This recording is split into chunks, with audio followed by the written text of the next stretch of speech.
एक देश एक चुनाव का इसे शंखनाद समझिए या फिर आप इसे एक देश एक चुनाव को लेकर सरकार की तैयारियों का इशारा समझिए, क्योंकि पीएम मोदी का यह बयान कई मायनों में खास है।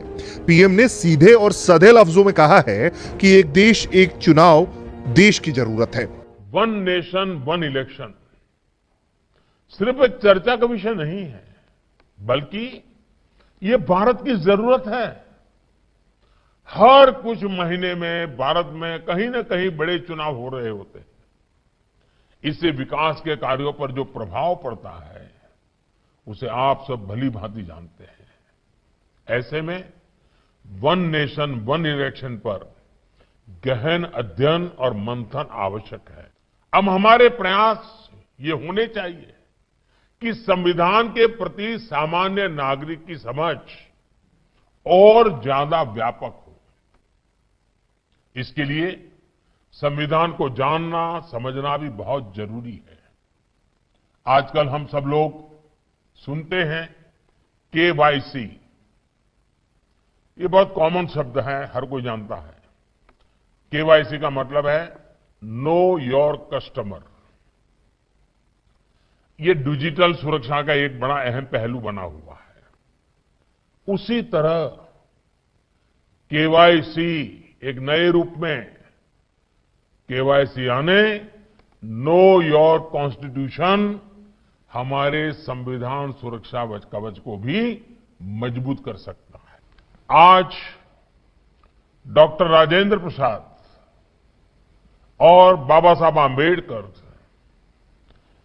से लेकर के संविधान सभा के उन सभी व्यक्तित्वों, उनको सबको नमन करने का भी दिन है, जिनके अथक प्रयासों से हम सब देशवासियों को संविधान मिला है। एक देश एक चुनाव के पक्ष में सबसे बड़ा तर्क यही है कि यह सरकारी पैसा बचाएगा।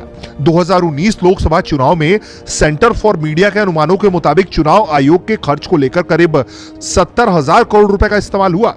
नीति आयोग ने 2017 में अपनी रिपोर्ट में कहा था 2009 के चुनाव में सरकारी खजाने से 1,115 करोड़ खर्च हुए और 2014 के चुनाव में 3,870 करोड़। पार्टियां और उम्मीदवारों का अपना खर्च इससे कई गुना ज्यादा है।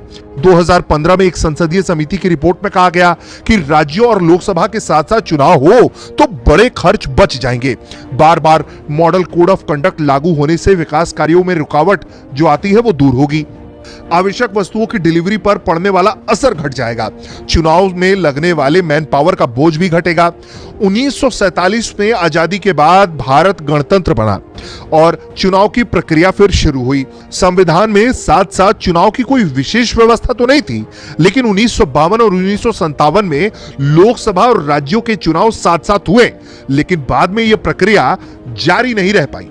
पीएम मोदी दोबारा एक देश एक चुनाव की वकालत कर रहे हैं। अगर दोबारा एक देश एक चुनाव की तरफ जाता है तो ये यकीनन एक विकासशील देश के नजर से फायदे का सौदा ही होगा।